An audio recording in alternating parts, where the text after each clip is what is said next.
without changing. And so we would. And then we'd go a bat fouling. Nay, good my lord, be not angry.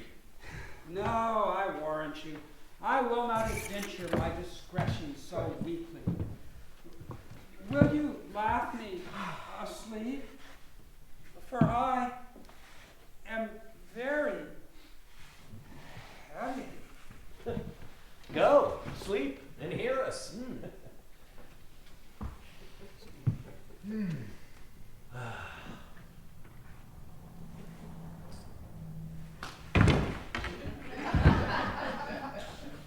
What? All so soon asleep? I wish mine eyes with themselves would shut up mine thoughts. I am inclined to think they do so. Please you, sir, omit not the heavy offer of it. It seldom visits sorrow, and when it doth, it is a comfort. We too, my lord, will guard your person while you take your rest, and watch your safety. Thank you. Wonders heavy. What a strange drowsiness possesses them. 'Tis the quality of the climate. Why does it not then our eyelids sink? I find not myself disposed to sleep. Nor I. My spirits are nimble. They fell together all as by consent. They dropped as by a thunderstroke. What might, worthy Sebastian, what might, no more. And yet methinks I see it in thy face what thou shouldst be. The occasion speaks thee, and my strong imagination sees a crown dropping upon thy head. Art thou waking? Do you not hear me speak? I do. And it is a sleepy language. Thou speakest that of thy sleep. What dost thou say?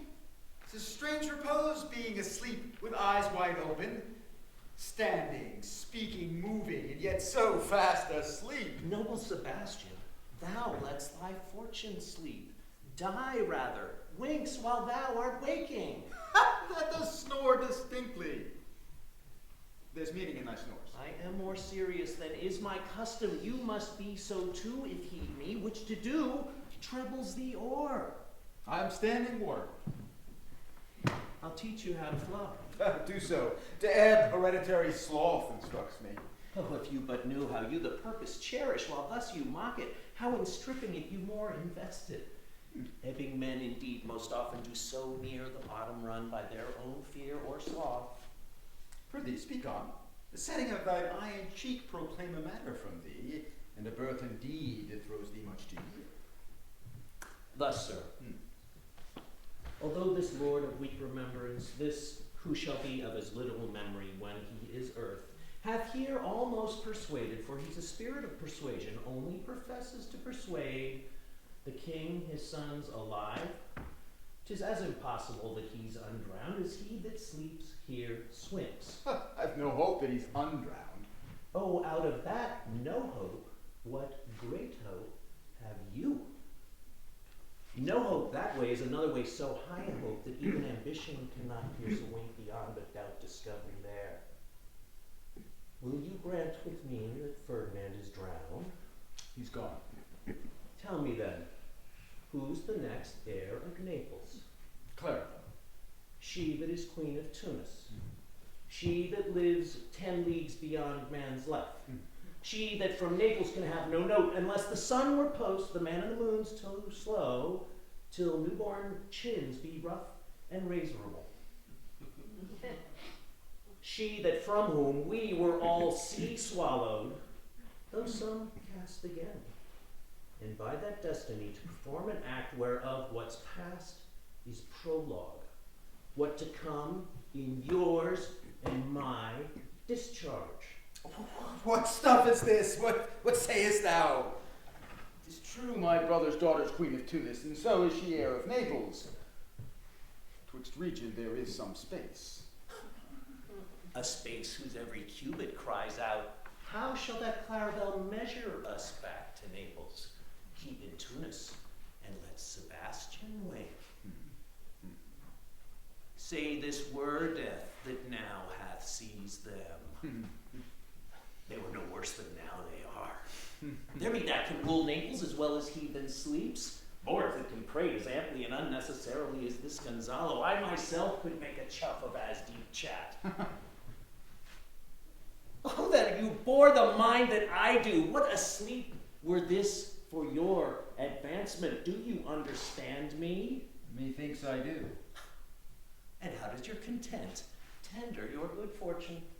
I remember you did supplant your brother, wasn't it? True. And look how well my garments sit upon me.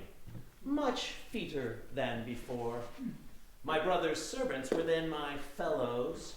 Now they are my men. But for your conscience? Aye, sir.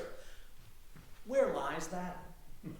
If 'twere a kive, 'twould put me to my slipper, but I feel not this deity in my bosom. 20 consciences that stand twixt me and Millen, canny be they and melt ere they molest. Here lies your brother, no better than the earth he lies upon, if he were that which now he's like, that's dead, whom I with this obedient steel 3 inches of it can lay to rest forever, whiles you, doing thus, to the perpetual wink, for I might put this ancient morsel, this Sir Prudence, who should not upbraid our course. As for Adrian, he'll take suggestion as the cat laps milk. He'll tell the clock to any business we say befits the hour. Thy case, dear friend, shall be my precedent. As thou gotst Millen, I will come by means. Draw thy sword. One stroke will free thee from the tribute thou payest, and I, the king, shall love you. Draw together, and when I rear my hand, do you the like to fault upon Gonzalo.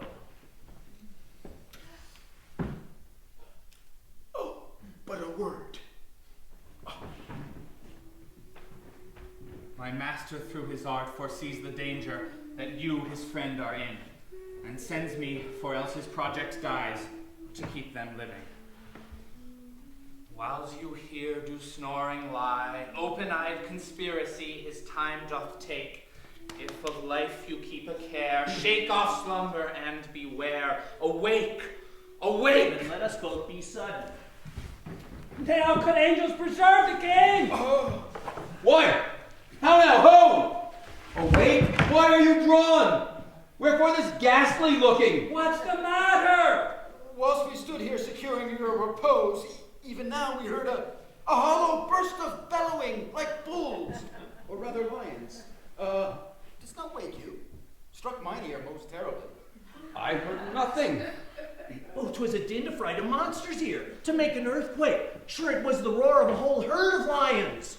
Heard you this, Gonzalo? Upon my honor, sir, I heard a humming, and that a strange one, too, which did awake me. I shaked you, sir, and cried.